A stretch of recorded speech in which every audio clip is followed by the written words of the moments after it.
से आपका स्वागत है। धन्यवाद। मीता मैम, हम बोलेंगे तो 40 मिनट बचे हैं, बहुत मैम मैं चाहूँ, हाँ सर बोले, क्या बोलूँ? मीता मैम जी 40 मिनट बचे, इसमें बहुत सारी बात लोगों को भी करना आपसे। मैं चाह रही हूँ मैम कि ये जो हमारा नेक्स्ट 5-10 मिनट लूंगी, फिर मैं सारे प्रश्नों का जवाब दूंगी। ओके 5 मिनट ओके जी प्लीज। जवाब देने में मजा आएगा जी प्लीज। और फिर मैं ये कह रही थी कि वो डेमोक्रेसी आया वहां पर ग्रीस में, क्योंकि हमारे जो समाज है, समाज की राजनीति जो है, समाज के जो परिकल्पना जो है, वो उसके इर्द गिर्द में जो होने वाले सिचुएशंस जो है उसके ऊपर डिपेंड होता है। और हमारे कृतियां भी, लिखी हुई कृतियां भी वैसे ही हो, और फिर उसी को हम मंचन करते हैं। तो इधर हम जब इंग्लैंड के लिए आते हैं तो सबसे पहले एक जर्मनी में, उससे पहले एक कंपनी था मेनिंगर कंपनी, तो जॉर्ज टू के अंडर, तो तब उसको भी थोड़ा डायरेक्टर का ओहदा देते हैं हम। लेकिन दरअसल क्या हुआ, वर्ल्ड वॉर 2 सीधा जंप, कट टू कट जो कहते हैं, वर्ल्ड वॉर 2 के बाद हमारे दुनिया में बहुत ही ज्यादा पलट जो कहते हैं दिख गई, और लिखावट में एब्सर्डिटी आ गया। तो जब वो एब्सर्डिटी आ गया तो वहां पर तब तक ये एक्टर मैनेजर जो है, या राइटर एक्टर मैनेजर जो है, वो कट गया, और उसके बाद सीधा सीधा एक व्यक्ति निर्देशक बन गया, एक डायरेक्टर बनता है। फिर जैसे हम आज देख रहे हैं वही प्रथा वहां से शुरू हो गई हमारे लिए, और बहुत सारे नाम हैं, एरविन पिस्केटर, मैक्स रेनहार्ट, स्टैनिस्लवस्की आता है और रशिया का, फिर उसके जो शिष्य होते हैं, नेमिरोविच, डांचेंको, मेयरहोल्ड, वख्तांगोव, माइकल शेखोव, फिर उधर स्टेला एडलर, फिर टोनी है, टायरॉन गथरी एक व्यक्ति है। तो ये सारे लोगों ने बहुत बहुत बहुत ज्यादा अलग प्रकार के शोध करके हमें बहुत सारे तरीके दिए हैं नाटक अभिनय के एक प्रोसेस में। और यहाँ पर हमें भूलना नहीं है बर्टोल्ट ब्रेख्ट, वो भी बहुत ही जरूरी व्यक्ति है। तो जो लोग लिखते थे वही अक्सर निर्देशन भी करते थे पहले। ये बहुत बाद में प्रथा आई कि भाई डायरेक्टर अलग है, राइटर अलग है। और मैं सीधा आती हूँ आज के तारीख में, हमारे रियलिज्म में जो डायरेक्टर्स का नाम लिया जाता था, हम एक व्यक्ति का नाम भूल ही नहीं सकते हैं, वो है श्री इब्राहिम अलकाजी जी, जो सबके गुरु माने जाते हैं। वो बहुत बड़े बड़े लेवल के प्रोडक्शंस करते थे, पूरा वो इंग्लैंड में पढ़ के आए थे, बहुत ही एक स्ट्रक्चर्ड वे में। एक वही होता है, प्रॉम्प्ट बुक होता है, तो उसमें सारी नोटिंग होती है, और एक स्ट्रक्चर्ड वे में यूरोपियन स्टाइल में कैसे नाटक को हैंडल करना है, ये हो गया। फिर आते हैं हबीब तनवीर जी, जो गए थे और वो हमारे अपने लोक कथाओं को निकाल के उन्होंने खुद लिखा और खुद डायरेक्ट किया, और अभी कुछ ही साल पहले हमारे बीच नहीं रहे। फिर आपको मिलते हैं रंजीत कपूर साहब। रंजीत कपूर साहब बहुत ही फेमस है, और उनकी खासियत ये है कि सिलेक्शन ऑफ स्क्रिप्ट्स अद्भुत होते हैं। फिर एक नोटिंग पॉइंट जो है, जो अलकाजी जी के ही सारे लोग शिष्य निकले हैं, लेकिन श्री देवेंद्रराज अंकुर जी जो हैं, उनके शिष्य होने के बावजूद उनकी प्रथा को काट के पूरे भारत में अंकुर जी को बहुत लोग जानते हैं। तो वो अपने कहानियों के शैली का रंगमंच है, कहानियों का रंगमंच का शैली जो है वो हमें दिए हैं। और फिर आते हैं M.K. रैना जी और श्री राम गोपाल बजाज जी। तो इन लोगों का जो शैली है ये तो अद्भुत ही है। वो पूरा टेक्स्ट को एक्टर के अंदर पहले उतार देते हैं, फिर मंच पे जाते हैं। M.K. रैना जी आज भी बहुत सारे नाटक करते हैं, और उनका कबीरा खड़ा बाजार में बहुत ही फेमस है। और उनके मुंह से सुनना कैसे उनको वो स्क्रिप्ट मिला भीष्म साहनी जी से, और कैसे उस स्क्रिप्ट में पहले कबीर के दोहे नहीं थे, कैसे इन्होंने उसमें डाला, वो बहुत ही एक रोचक कहानी है। और बजाज साहब के साथ काम करने का एक अनुभव अलग है।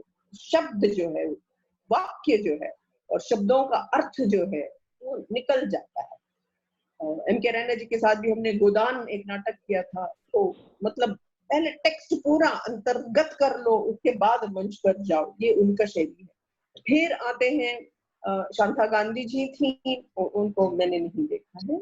और फिर आपके अनामिका हक सर जी हैं, अनुराधा कपूर जी हैं, कीर्ति मैडम है, कीर्ति जैन जी हैं। और इनका शैली जो है वो एक इम्प्रोवाइजेशन, सारे चीज जो है इतने अच्छे से, हम भले ही एक बहुत बड़ा महाकाव्य को भी ले 500 पेज का, तो इम्प्रोवाइज करके सीन्स निकाल के, इसमें एक डेमोक्रेसी हट जाता है कि किसी ने लिख के दिया। तो ये होता है कि सारे टीम जो है मिलके, एक्टर, म्यूजिशियन, डिजाइनर, डायरेक्टर, सब मिलके नाटक को क्रिएट कर। अनामिका हक सर जी के बहुत उम्दा नाटक निकले हैं, अनुराधा जी का भी बहुत सारे अच्छे नाटक है। मैम हम तो आपका नाटक, आपके नाटक की प्रक्रिया और आपका नाटक सिलेक्शन, आप एज ए डायरेक्टर जब किस नाटक को लेती है, किसी नाटक बिल्कुल बिल्कुल बिल्कुल। और इसके बाद एक और मैडम है जो और मैं इन सारे लोगों का, गुरुजनों का नाम इसीलिए ले रही हूँ क्योंकि इनसे मैं प्रभावित और इन्हीं से मेरा काम निकला है। और त्रिपुरारी शर्मा जी हैं जो खुद लिखती हैं, अद्भुत स्क्रिप्ट्स लिखते हैं और अद्भुत नाटक के निकालते हैं। प्रसन्ना जी हैं जो बहुत ही बारीक तरीके से करते हैं नाटक शैली। और अभिलाष पिल्ले जी हैं, दिनेश खन्ना जी हैं और हेमा सिंह जी हैं, तो बहुत सारे लोग हैं। और माफ कीजिए अगर मैंने किसी का नाम छोड़ा है, संजय उपाध्याय जी को मैं भूल भी नहीं सकती। तो इन सारे गुरुजनों से शिक्षा प्राप्त करने के बाद बात ये होती है कि एक आज की तारीख के मीता मिश्रा क्या करेगी, इतना सारी चीज समझने के बाद। जाम्बे जी है, के वी अक्षरा जी है, वायला वासुदेवन जी है, इतने सारे लोगों का काम देखने के बाद मैं अपने आप से सवाल किया मैंने कि मैं क्या करूं, इतने सारे धुरंधर लोग हैं। तब एक ही चीज समझ में आई कि जिस भी टीम के साथ में काम करूं, जिस भी शैली, जो भी शैली में करूं, वो उस टीम के लिए बहुत ही सहज और हेल्पफुल होना चाहिए। इन सारे लोगों के बीच एक और व्यक्ति है, राज बिसारिया जी, जिनकी एक बारीकियों पे काम करने का एक शैली जो है, रोबिन दास जी है, बंसी कौल जी है। तो इन सारे चीज लोगों से मैं हर बार प्रभावित होके मैं काम करती हूँ। और मैं हर प्रकार के ग्रुप के साथ काम करती हूँ। जैसे अभी अभी मैंने एक मनु जी हैं, प्रकाश मनु जी, उनकी एक छोटी सी कहानी करनी थी मुझे। तो मैंने लोकल लड़कों को लेके पूरा इम्प्रोवाइजेशन शैली में मैंने किया। अभी अभी मैंने who is afraid of Virginia Woolf, एक महान नाटक है जो 4 घंटे का चलता है, it is an epic almost. तो उसको मैंने 2 घंटे में, एक जर्मन एक्ट्रेस है, एक एनएसडी ग्रेजुएट है और एक एफटीआईआई ग्रेजुएट है, एक जेएनयू ग्रेजुएट है, इनको लेके मैंने पूरा प्रॉपर पुराना शैली में ही बैठ के स्ट्रक्चर्ड तरीके से पहले स्क्रिप्ट लिया, उसको पढ़ा, फिर उसको एडिट किया मैंने, फिर एक्टर्स के साथ बांटा, फिर दोबारा एडिटिंग किया। तो इस शैली का मैंने अभ्यास किया।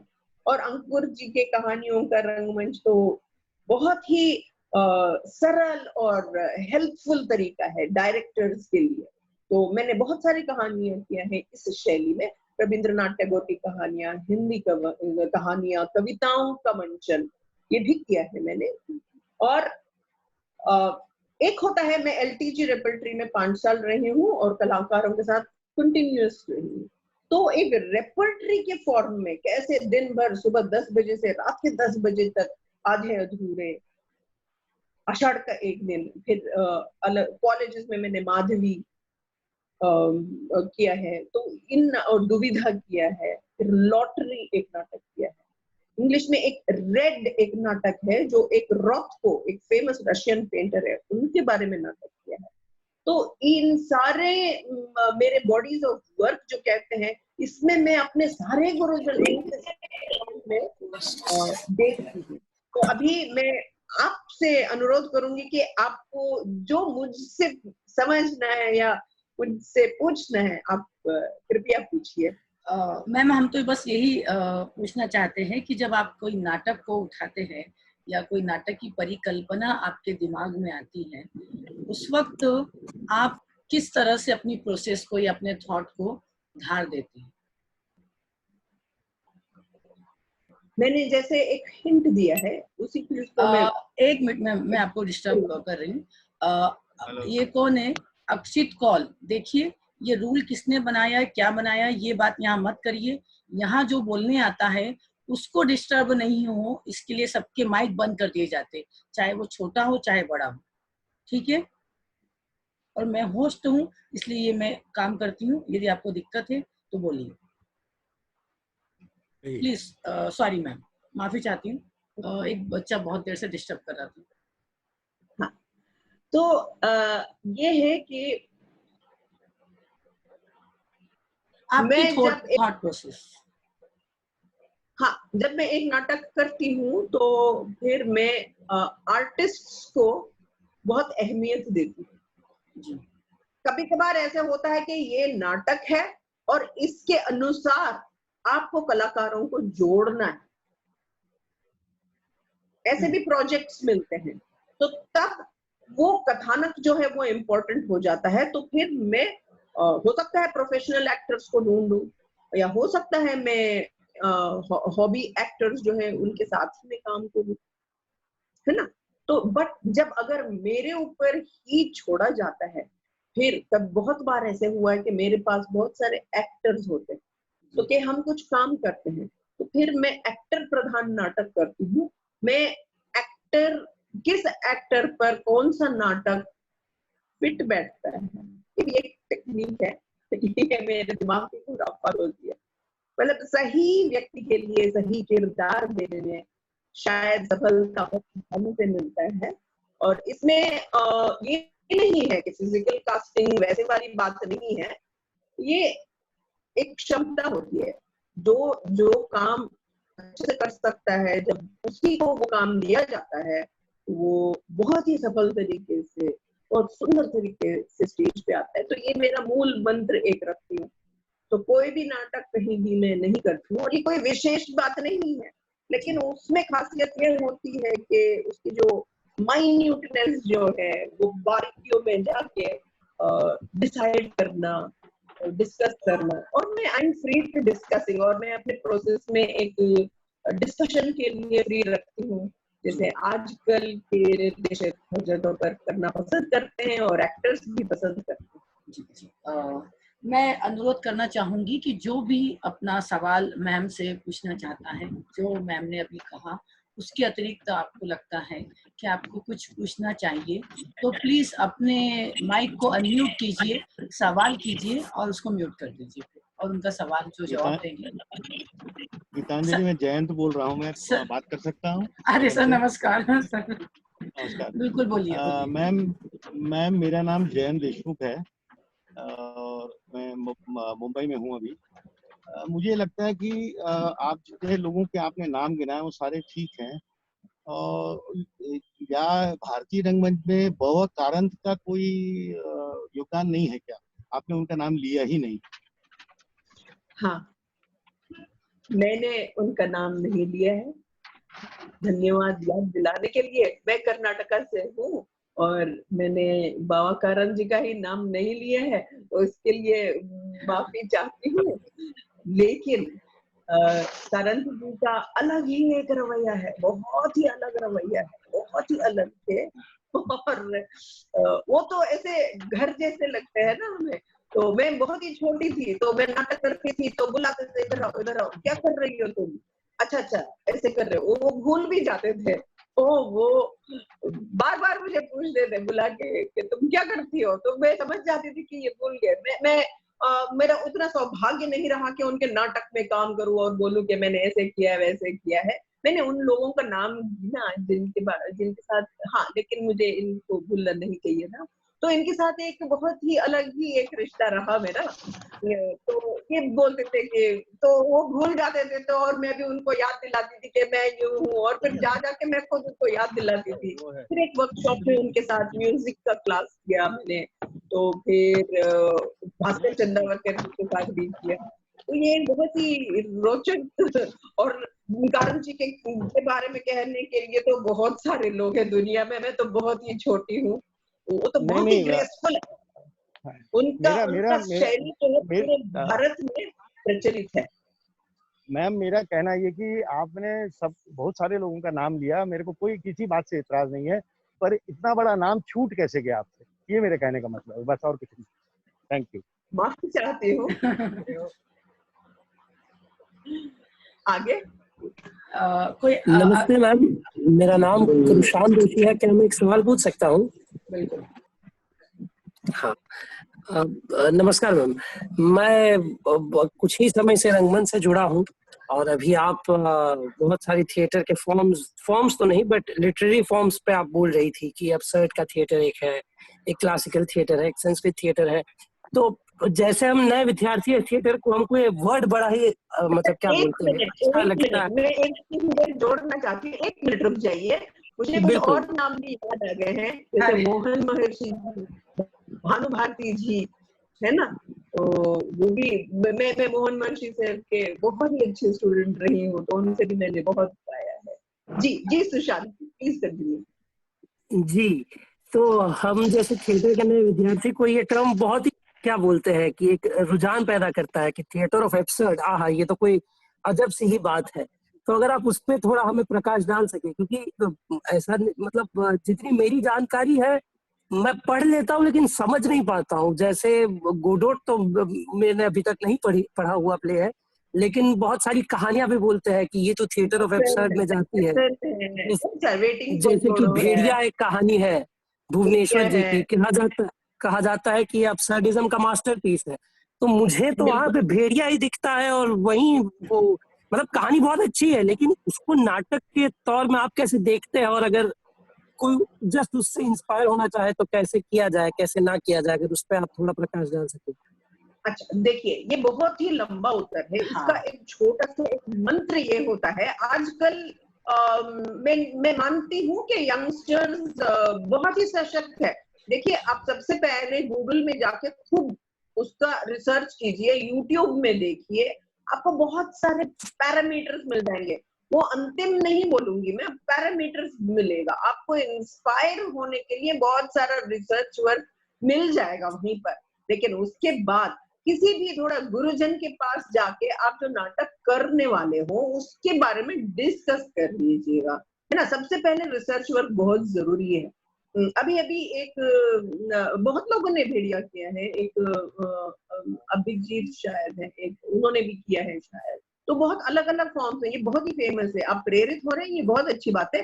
सबसे पहले रिसर्च वर्क बहुत जरूरी है। तो ये डायरेक्टर अगर बनना है तो खासियत कहाँ पर होती है, उसको म्यूजिक भी पता होगा, डांस भी पता होगा, आजकल टेक्नोलॉजी भी पता होना चाहिए, लिखने की कला भी पता होना चाहिए, और एक्टिंग भी पता होना चाहिए। और हम पीछे जाएंगे तो डायरेक्टर का मतलब ग्रीक में टीचर बन जाता है। जैसे भरत मुनि जो थे वो टीचर है, अध्यापक ही थे, तो वो एक टीचर है। तो ये नहीं है। लेकिन आजकल हम सारे दोस्त मिलके एक डेमोक्रेसी में मुझे जो नहीं पता है तुम बता दो, तुम नहीं जानते हो तो मैं बता दूंगा, इसमें भी नाटक करना कोई गुनाह नहीं है। और डायरेक्टर कोई सर्वाधिकारी नहीं है, वो मतलब डंडा लेके सबको रूल करने वाला इंसान नहीं है। उसके पास थोड़ा ज्यादा मेहनत करने का एक नेचर होना चाहिए। तो आप पता कर लीजिए, पढ़िए, और ये बहुत ही लंबा उत्तर है। अगर आप मेरे साथ बात करना चाहते हो तो मुझसे बात कर सकते हैं। नहीं, शुक्रिया मैम, बस वही एक जिज्ञासा था, क्योंकि वो शब्द जो है बड़ा ऐसा, अरे ये तो कुछ ऐसा खतरनाक थिएटर लगता है, ऐसा लगता है। कल से भास के नाटकों पर हम लोग व्याख्यान करेंगे, तो यदि आपको लगता है कि संस्कृत नाटक समझना बड़ा मुश्किल है या जानना मुश्किल है, तो आप उसको सुनकर बहुत कुछ जान सकते हैं।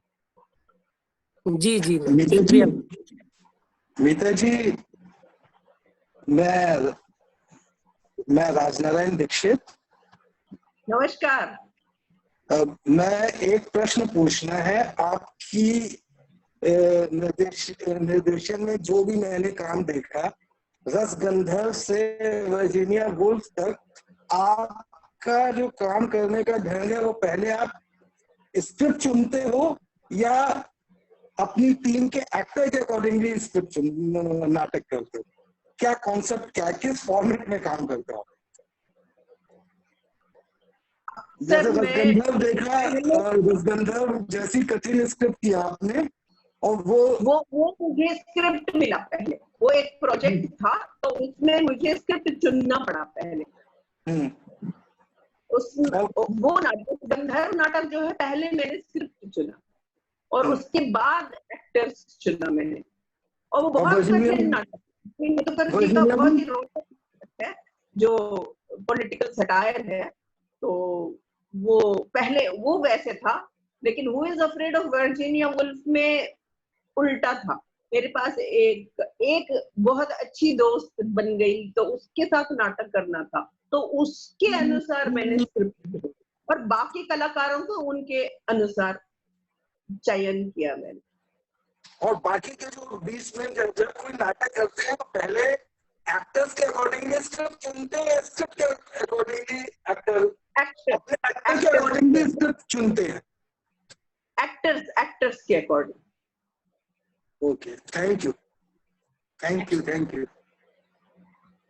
मीता मैम नमस्कार, मैं वसंत काशीकर जबलपुर से हूँ। आपको बता दूं, मीता मैम ने मेरे मौसा जी जो के शो में लाइट की थी। अरे क्या और एक घटना थी कि हम लोग एसआरसी के सामने कहीं बात कर रहे थे, अचानक एक आवाज आई, मुझे लगा एक टिपिकल आवाज तो मीता मैम की होना, वहीं से चिल्लाया, मैं देखा नहीं था, वो पलट के आई, अरे सर आप यहाँ। तो 2009 में हमारे यहाँ पर नेशनल स्कूल ऑफ ड्रामा का वर्कशॉप हुआ था, जिसमें सुनील मिश्रा और मीता मैम आई थी। आज भी जबलपुर के सारे रंगकर्मी मीता मैम को याद रखते, काम करने के जज्बे को। तरंग ऑडिटोरियम में जब ये लाइट पढ़ा रही थी, ऊपर मशहूर था कि पिछले 15 साल से कोई गया ही नहीं, बोले ऐसे कैसे नहीं गया, इन्हें खुद लेटर लिया, आधे घंटे तक वो खो में पूरे धूल धक्कड़ में रही। मतलब अद्भुत काम करने का तरीका था। उन्होंने बहुत अच्छे कॉस्ट्यूम डिजाइन पे हमें सिखाया था, उन्होंने बहुत अच्छे मुखौटे बनाने सिखाए थे, उन्होंने बहुत अच्छे कलर कॉम्बिनेशन सिखाए थे, उन्होंने टेक्सचर सिखाया था, उन्होंने कैसे सफेद कपड़े को पुराना करना, ये सारा काम। मेरी वो गुरु है, मेरे से बहुत छोटी है, पर रियली मेरी गुरु, इतना सारा मैंने सीखा। मैं आज भी वही कुछ थिएटर में करता हूँ। सलाम मीता मिश्रा, मैं चाहता हूँ इनमें से कुछ चीजें थोड़ी थोड़ी बता दें। हाँ जी, कुछ चीजें बता दें इसमें से थोड़ी थोड़ी। हाँ, जैसे तो पर्टिकुलरली आपका costume design, colours combination. Sir इसके लिए तो हमें लगता है कि पूरी एक सीरीज हम लोगों को रखनी होगी, एक दिन लाइट की, एक दिन कॉस्ट्यूम की, एक दिन कलर। बहुत ऊर्जावान है मीता, बहुत ऊर्जावान। मैं जवाब दे सकती हूँ बिल्कुल 2 सेंटेंस में। तो जवाब ये है कि शायद मैं ये सारा काम इसीलिए कर पाती हूँ क्योंकि मुझे अपने नाटक में निर्देशन करने के लिए ये सारे आंक जो है होते हैं। तो कलर कॉम्बिनेशन के बारे में ये है शॉर्ट में कि आपके RGB है, रेड ग्रीन ब्लू है, तो कैसे इस कलर कॉम्बिनेशन को कॉस्ट्यूम को सेट के साथ कैसे जोड़ोगे। रेड के ऊपर रेड लाइट जब डालोगे तो क्या होगा, या रेड कपड़े के ऊपर ग्रीन लाइट डालेंगे तो क्या होगा। ये सब एक एक्सपेरिमेंट के बतौर वर्कशॉप्स में करने को मिलता है मुझे। और कॉस्ट्यूम्स के लिए कलर स्कीमिंग होती है, एक एक बूंद अलग अलग कलर को लेके जब हम मिलाते हैं तो एक मल्टी लेयर्ड स्कीम बन जाता है। तो और सेट बनाना, ये सारी चीज मैं राष्ट्रीय नाट्य विद्यालय को धन्यवाद कहती हूँ कि जहाँ से मैंने सीखा है। तो ये सारी चीजें जो, क्योंकि मैं निर्देशन करते समय मैं अपने नाटक के लिए भी तो बोलना पड़ता है, तो बाकी काम जब मैं करती हूँ या वर्कशॉप्स करती हूँ या किसी के लिए मैं लाइट करती हूँ या कॉस्ट्यूम करती हूँ तो मुश्किल नहीं होता है। Thank you ma'am. Next madam ನಮಸ್ತೆ, ಬೆಂಗಳೂರಿಂದ ಮಾಧುರಿ ಮಾತಾಡ್ತಾ ಇದ್ದೀನಿ. ಓ ನಮಸ್ಕಾರ. ನಮಸ್ಕಾರ. ನಿಮ್ಮನ್ನ ಭೇಟಿ ಮಾಡಿದೆ, ನಾಗೇಂದ್ರ ಶಾ ಸರ್ ಜೊತೆ. ಹಾ, ವೆರಿ ನೈಸ್. ನಮಸ್ಕಾರ. ಮೇಡಮ್ ನಾನು ಬೆಂಗಳೂರಲ್ಲಿ ಇಲ್ಲಿ ಸುಮಾರು 22 ವರ್ಷಗಳ ನಂತರ ನಾನು ಈಗ MA ಇನ್ ಥಿಯೇಟರ್ ಮಾಡ್ತಾ ಇದ್ದೀನಿ ಬೆಂಗಳೂರು ಯೂನಿವರ್ಸಿಟಿಯಿಂದ. ರಂಗಭೂಮಿನಲ್ಲಿ ಸುಮಾರು ವರ್ಷ ಬೇರೆ ಬೇರೆ ನಿರ್ದೇಶಕರ ಜೊತೆಲಿ ಕೆಲಸ ಮಾಡಿ ಒಂದ್ ಹಂತಕ್ಕೆ ಸ್ವಲ್ಪ ಮಟ್ಟಿಗೆ ಅನುಭವವನ್ನ ಪಡ್ಕೊಂಡು ಅದ್ರ ನಂತರ ಐ ಫೆಲ್ಟ್ ಅಕಾಡೆಮಿಕಲಿನೂ ಇದ್ರ ಬಗ್ಗೆ ತಿಳ್ಕೊಳ್ಬೇಕು ಅನ್ನೋ ಆಸಕ್ತಿ ತುಂಬಾ ಜಾಸ್ತಿಯಾಗಿ, ಇಲ್ದೆ ಹೋದ್ರೆ ಏನಾಗ್ತಾ ಇತ್ತು, ತುಂಬಾ I couldn't B on the same page with the technicians working with lighting It will be department. nice if you try to speak in English. Others will also understand. Okay. I've been into theater in Bangalore since 1989, and after around 22 years of my formal education, I took up the course, full-time course of doing MA in theater, and now I've completed my first semester. I'm awaiting my second sem exams now. Probably another 1 month or so, I'll be writing my second sem exam. I wanted to do why I chose to do MA in theater after 22 years of formal education was because I didn't find myself on the same page when I worked with technicians, people like Yes. from lighting department and costumes. So can you put your question in short? Can you put your question in short? I just wanted one thing, like, you know, how do we do formalistic ರಂಗಭೂಮಿ ನಲ್ಲಿ, formalistic theater ಇದರಲ್ಲಿ, how do we do about the formalistic ರಂಗಸಜ್ಜಿಕೆ? हाँ, for that we have ये जानना चाह रहे हैं कि I will answer it in English, Hindi. So formal मतलब set design के बारे में कैसे समझना है. So how do we do it? We have to go back. एक व्यक्ति Adolf Appia. So this is a designer's name. If you Google, you will find out there are books also.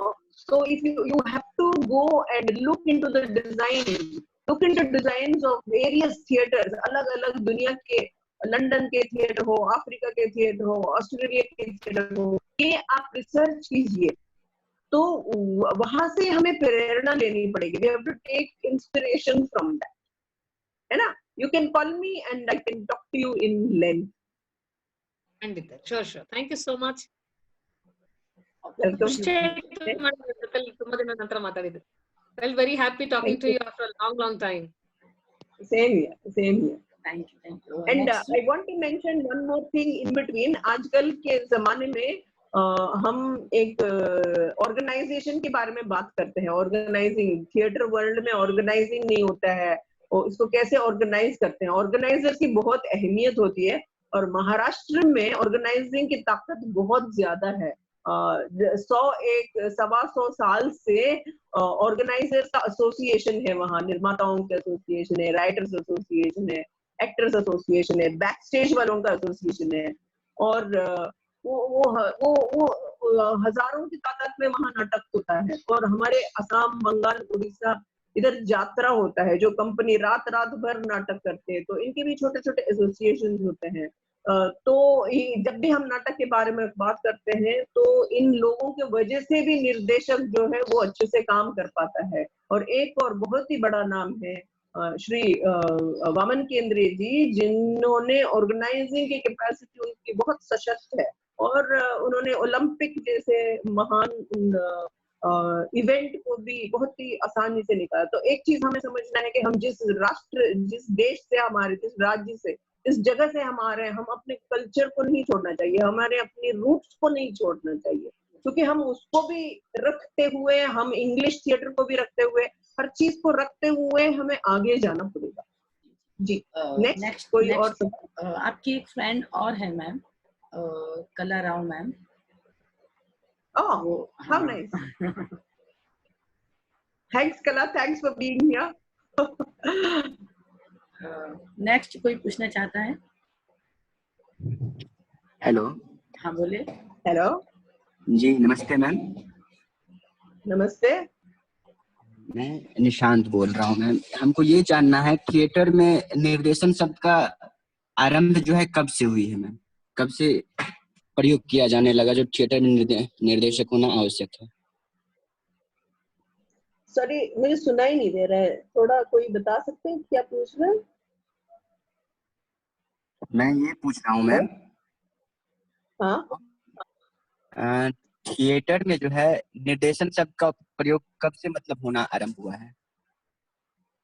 नहीं, वही तो मेरा पूरा जो मैंने सीरीज में बात किया है, इस सीरीज में वो उसी को लेके था। आरंभ से निर्देशन तो था ही, जो लिखते थे वही निर्देशक बने थे। लेकिन वर्ल्ड वॉर 2 विश्व युद्ध दूसरी बार जब हुआ, उसके बाद जो है वो निर्देशक अलग हो जाता था, वो प्रथा अलग हुई, है ना।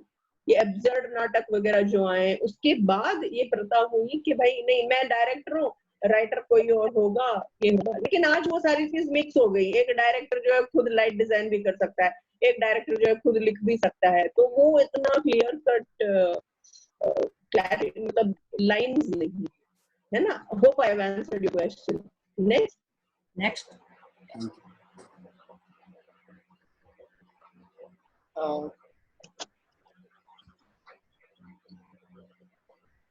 कोई है? Yeah, can I Hello? ask a question, Yes, please? yes, ma'am. Yes. Yeah, Mehta, namaste. This is Kala here. Quickly, briefly, I have been Mehta's classmate until 10th standard, and her acting skills were highlight even in those days. Mehta, I have a question for you. As a director, what are the challenges that you face? You can answer in Hindi, please. Thank you. The first challenge as a director is a challenge with one's own self. अपने आप के साथ एक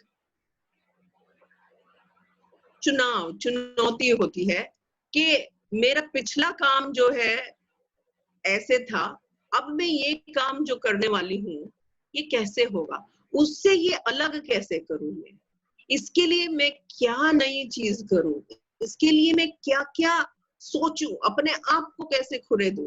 How can I instigate myself to do something different from my previous work? And every time I want to travel new, find new waters, नई चीज करने की एक आशा रहती है मेरे अंदर। तो हर बार उसको अलग कैसे करना है या उसको कैसे मैं पार करूं, वो एक चैलेंज रहता है। वो ही मेरे लिए सबसे बड़ी बात होती है। Thank you for asking. Welcome, Mehta. So you set your own benchmark each time you do a new play. Yes. Thank you. Hello. May I ask a question, please? हाँ, sure. हाँ जी, नमस्ते मैम। मैम, अभी आपने एक जिक्र किया था कि आप एक्टर्स को लेके प्ले डिसाइड करते हैं, या फिर मतलब पहले एक्टर्स जैसे अवेलेबिलिटी है या फिर उस हिसाब से आप प्ले डिजाइन करते हैं। तो ये मुझे थोड़ा प्रोसेस मतलब ये समझ में नहीं आया मैम, तो आप इसमें थोड़ा प्रकाश डाल सकती है कि एक्टर्स को लेके कैसे आप डिसाइड करते हैं कौन सा प्ले लेना है या नहीं? अक्सर ये होता है कि डायरेक्टर बहुत सारी किताबें पढ़ता है, he reads a lot, और उसको लगता है कि ये XYZ नाटक है, मुझे ये बहुत ही अच्छा लगा। बहुत अच्छी बात है, मैं एज ए डायरेक्टर मुझे अच्छा लगा, लेकिन मेरे अच्छे लगने से कोई फायदा नहीं है, ना कोई फर्क होना है, क्योंकि अंततः नाटक की सफलता कब होती है, जब वो जो आपने चुना है उसके लिए सही कलाकार मिले, सही ऑडिटोरियम मिल जाए, सही डिजाइनर्स मिले, सारी चीज everything has to fall in place. सारी चीजें जो है सही तरीके से हो जानी चाहिए, तभी उसकी सार्थकता होती है। अगर आपने एक कहानी चुन ली और आपके पास हिम्मत है कि मैं 5 साल तक इंतजार करूंगा कि इसके लिए मेरे पास एक बहुत ही अच्छा एक्टर आए, तो बढ़िया, आप वेट कर सकते हैं। ये बात हो रही है एक डायरेक्टर जो बाहर अपने ग्रुप के साथ या इंडिविजुअली बाहर बैठा हुआ है वो करता है।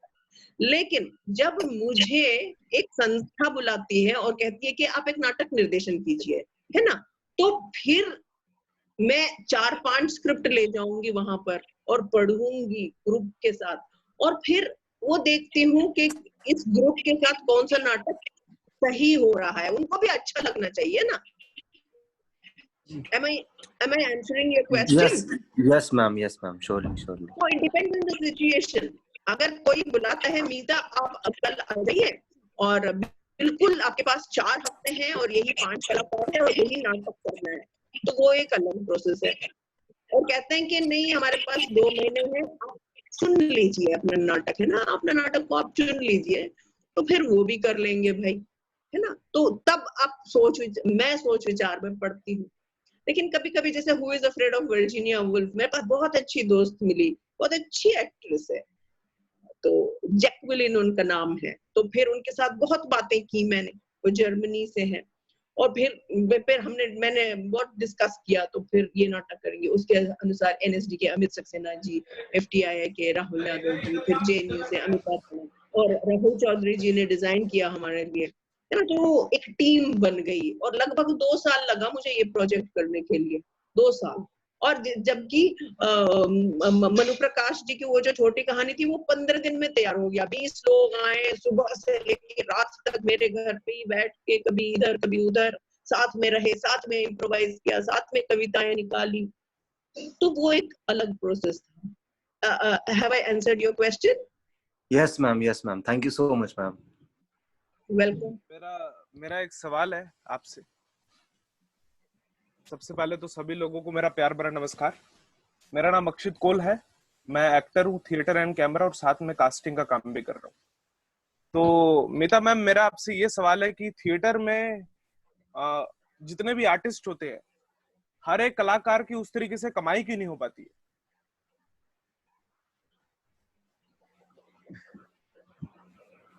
अच्छा, इसका मैं आपको वही एक उदाहरण दिया मैंने कि महाराष्ट्र का हमारे पास मॉडल है, वहां पर आपके 4 शोज होते हैं रोज, morning show, matinee show, evening show और नाइट शो जी। और वहां कलाकार जो है बहुत प्रोफेशनल होता है और उसको बराबर पता है उसको कि भाई मेरा काम ये है और मुझे इतनी आमदनी मिलेगी। उनका यूनियन है, वो उनके कल्चर में है ना, वो उनके कल्चर में है, उनके कल्चर में वो चीज है जी। है ना। जैसे केरला में जाएंगे, पन्निक्कर जी थे, वो संस्कृत नाटक करते थे, तो उनका वहां पर वो रवैया नहीं था, उनका अपना रेपर्टरी था, तो वो उनके साथ काम करते थे और अद्भुत संस्कृत नाटक के प्रोडक्शंस निकाला है उन्होंने। इसलिए मैंने वामन केंद्र जी का उदाहरण वहीं पर दिया कि आपका जब एक यूनिटी होती है, एकता होती है ना, तो महाराष्ट्र में बहुत पहले से वो बहुत ही प्रोफेशनल है, उससे घर चलता है, रोजी रोटी चलती है, बहुत लोगों का घर बार चलता है। 4 शो होते थे। मैं महाराष्ट्र की नहीं हूँ तो इसलिए मैं वहां नहीं जा पाई। अब असम में यात्रा है, सीमा बिस्वास जी जो है बहुत बड़ी एक्ट्रेस, उन्होंने बैंडेड क्वीन में एक्ट किया, उन्होंने वहां पर मोबाइल थिएटर में भी एक्ट किया, तो जब एक्ट किया तो अच्छा उनको रेम्यूनरेशन भी मिला होगा, तो तभी उन्होंने किया है ना। तो वो एक संस्कृति है, संस्कृति। जी मैम, हमारा समय ये जो जूम का है वो यहाँ खत्म होने वाला है, तो मैं आपको बहुत बहुत धन्यवाद देती हूँ। और सच में आज का जो हमारा ये सत्र था बहुत अलग हटके और बहुत अच्छा था, तो फिर से मैं आपको थैंक यू करती हूँ और उम्मीद करती हूँ कि हम ऐसे ही किसी अन्य टॉपिक पर एक बार और फिर से मिलेंगे और ऐसी कुछ बात करेंगे। मीता जी नमस्ते, मैं भोपाल से बंटी। अरे नमस्कार सर, नमस्कार। नमस्कार। Thank you ma'am. अच्छा लगा, सुन के बहुत अच्छा लगा आपको। जी थैंक यू। मुझे आमंत्रित करने के लिए बहुत ही धन्यवाद और बहुत ही अच्छा लगा मुझे, इससे ज्यादा मैं कुछ नहीं कह